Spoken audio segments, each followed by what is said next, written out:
हरे कृष्ण। तो हम आगे कंटिन्यू करते हैं। तो हमारा जो हम पढ़ रहे थे, जो उपाय हम कर रहे थे, झाड़ू और जूते का, कि हमें अपने मन को बार बार झाड़ू और जूते से पिटाई करते रहना चाहिए। तो उसी के आगे व्याख्या करते हुए हम बता रहे हैं। शील भक्ति सिद्धांत सरस्वती आगे बताते हैं, इसी से जुड़ी हुई एक कहावत, पर चरा चर चाके गति नाही कौन काले। जो व्यक्ति आदतन दूसरों के आचरण की निंदा करता है, वह कभी भी संपन्न नहीं हो सकता। दूसरे लोग जो भी करना चाहते हैं, उन्हें वो करने दिया जाए। मेरा उससे कोई सरोकार नहीं है। मुझे तो अपने ही इस शापित मन में बुराइयां ढूंढनी चाहिए। मन की इस प्रकार पिटाई करना प्रथम उपाय है। किंतु यह तकनीक सभी के लिए कार्य करे ऐसा आवश्यक नहीं है। मन पर अत्यधिक आक्रमण करने से वह जिद्दी हो जाता है और वह हमारे निर्देशों की अवहेलना करने लगता है। जिन्हें ऐसा अनुभव हो चुका है, उनके लिए श्रील रघुनाथ दास गोस्वामी मन को नियंत्रण में करने की एक दूसरी विधि प्रदान करते हैं। मन को मित्र बनाने के लिए उससे याचना करना।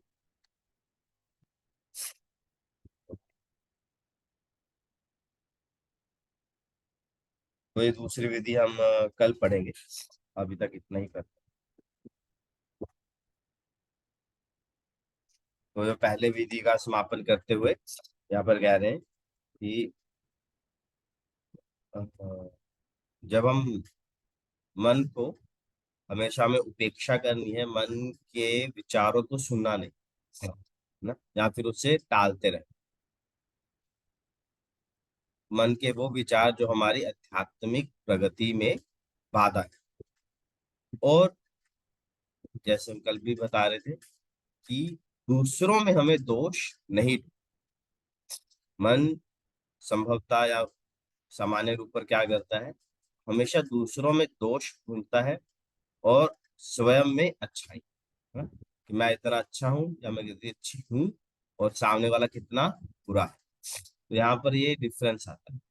पर जितना हम दूसरों में दोष ढूंढेंगे, उतना उतना ही हम डिससेटिस्फैक्शन, असंतुष्टि हमारे हृदय में फील करें। ये आपने अनुभव किया होगा या फिर आप इसका एक्सपेरिमेंट करके भी देखिए। जितना हम दूसरों में अच्छाइयाँ ढूंढेंगे ना, देखिए हृदय में ना उतना शांति, उतना संतुष्टि हम अनुभव करेंगे। और कभी दूसरे को रोकिए मत, है ना। Let him do whatever he wants to do. हमें अपने आप से कंपेयर करना है कि यार मेरे अंदर इतनी बुराई है, मैं कितनी प्रगति कर रहा हूँ, मेरा क्या। दूसरा कुछ भी करे, है ना, उससे हमारा जीवन तो नहीं सुधरने वाला। हमें हमेशा अपने आप को टटोलते रहना चाहिए।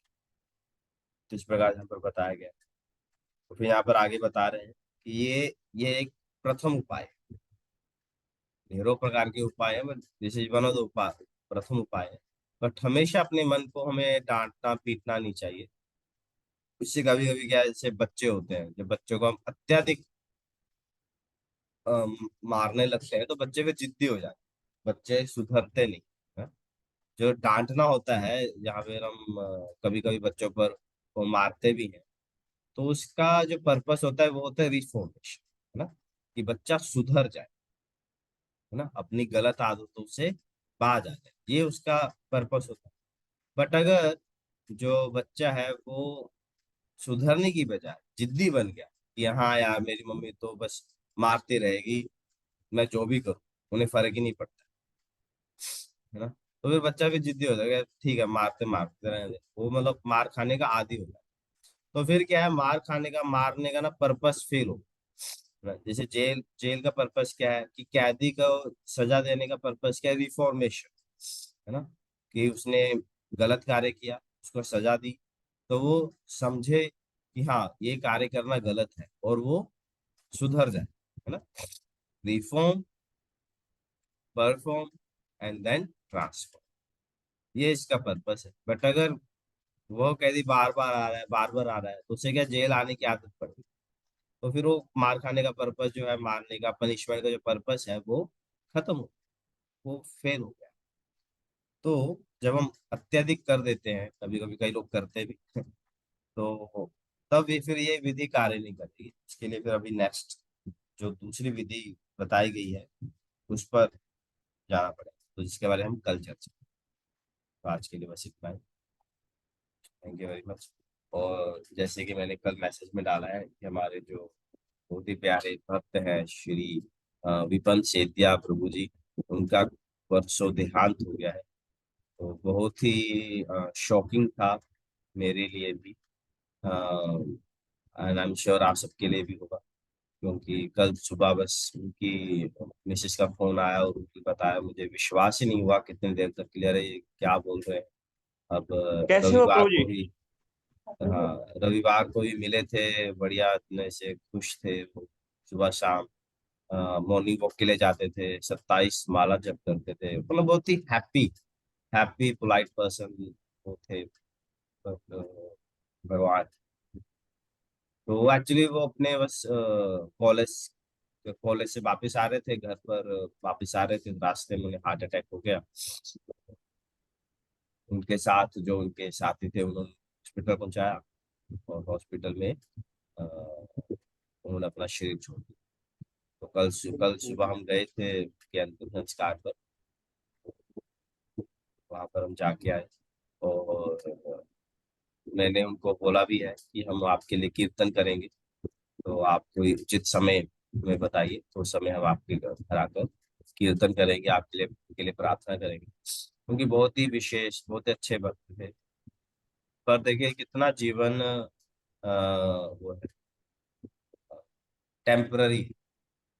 हम सोचते हैं हम अच्छी सेहत बनाएंगे या फिर हेल्दी खाएंगे तो हम स्वस्थ रहेंगे या फिर ये रहे, बट जब समय आता है, जब बुलावा आता है ना, फिर कुछ नहीं होता। बी वेरी शॉकिंग, कोई सिम्टम ही नहीं था, मतलब ऐसे लगी कभी नहीं था कोई बीमारी की, कोई ऐसा अंदेशा नहीं, हैप्पी गोइंग पर्सन, कोई ज्यादा उम्र भी नहीं थी उनकी। बट जब भगवान का या हमारी किस्मत में जब हमारा समय पूरा होता है, क्योंकि हर व्यक्ति जो आता है वो इस संसार में अपना समय लिखवा के आता है। हम सबकी आयु निर्धारित, हमें बस पता नहीं जब वो समय आएगा हमें ये स्थान छोड़कर अपने दूसरे स्थान पर जाना। तो जब तक हमारे पास जीवन है तब तक इसका फायदा उठाएं, जो शास्त्र भगवान के निर्देश है उनका लाभ उठाएं। क्योंकि अंततोगत्वा हम सबको ये संसार छोड़कर जाना ही, सारा धन, ये हमारा घर, हमारे बच्चे, हमारी पत्नी पति सास ससुर सब यहीं रहे, सबके सब यहीं रहना, कोई हमारे साथ नहीं चलेगा। तो विपन जी गए, बट हमने उनके बच्चों को बोला भी, और इवन मेरी नजरों में उनका जो लाइफ है ना वो सक्सेसफुल लाइफ, उन्होंने बहुत अच्छे से अपनी जिम्मेदारी भी निभाई हैं। और बहुत बहुत खुशी से दिल से वो इस भक्ति के पथ से जुड़े। हर दिन सुबह 4 बजे वो प्रोग्राम अटेंड करते थे, भागवत सुनते थे, सैटरडे संडे भी क्लासेस लगाते थे, और सेवा जब उन्हें लोकल पता चला, लोग सेवा ही बहुत करते, हर बार प्रोग्राम में आते तो प्रसाद बना के लाते थे, बड़ी खुशी से जब तक, बड़ी सक्सेसफुल है। तो जब तक है इस जीवन का, इस समय का आप लाभ लीजिए, इसे व्यर्थ मत गवाइए संसार के लोग, क्योंकि वो ही हमारे साथ चले। तो जब भी समय होगा आप बताएंगे, हम जाएंगे, और आप सबसे भी अनुरोध है कि आप सब भी आइए। तो भक्तों का ये जो कम्युनिटी है ये इसीलिए है ताकि हम एक दूसरे की हेल्प कर पाए। मैं तो ये सोच रहा था कि कल को अगर मेरा समय आएगा तो क्या कोई भक्त होगा जो हमारे लिए करेगा। तो ये भी एक बहुत बड़ा सौभाग्य है कि जब हमारा मृत्यु का समय आए तब हमारे आसपास भक्त, क्योंकि अगर हमारे आसपास भक्त होंगे ना तो वो हमें कृष्ण का स्मरण कराए। कोई हमारे लिए तुलसी ले आएगा, कोई कीर्तन करेगा, कोई भगवान की फोटो ले आएगा। तो इस प्रकार से जितना अधिक हम कृष्ण को याद कर सके मरते समय, उतना अधिक हम अ, मतलब हेल्प होता है।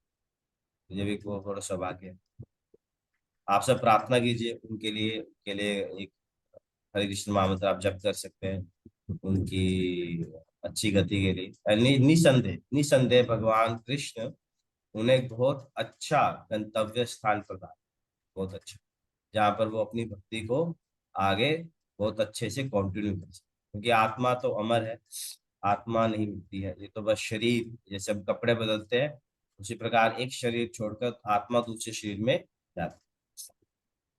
तो उनका ये तो बस एक टेम्पररी डिसअपियरेंस है जो हम सबके साथ होने ही वाला है। एवरी पर्सन जो जिसने जन्म लिया उसका मृत्यु होने ही वाला है, बट आत्मा का मृत्यु नहीं होता है, आत्मा तो अमर है, आत्मा बस कहीं और चली गई है। तो बट जहां भी गई है, निसंदेह, निसंदेह भक्ति में आने का ना, देखिए एक गारंटेड जो है, भगवान खुद भगवद गीता के दूसरे अध्याय में ये गारंटी देते हैं कि उस त्रायते महतो व्याध, वो मोस्ट डेंजरस पोजीशन से बचा है। एक चीज का तो गारंटी है कि उन्हें जो भी नया जन्म मिलेगा वो मनुष्य का तो हो, वो कोई पशु योनि में नहीं जाएंगे, कोई नरक में नहीं जाएंगे, है ना। He will be at least human birth होगा, या फिर हो सकता है वो हेवनली प्लैनेट्स में भी चले गए हों। तो बट अधोगति, अधोगति मतलब नीचे की गति होती है वो तो नहीं, भगवान तो स्वयं ये गारंटी है। और जहां भी होंगे बहुत अच्छी, भगवान उसको गंतव्य स्थान बताए।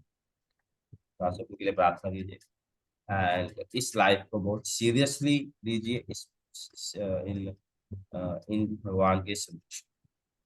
हरे कृष्ण। Thank you.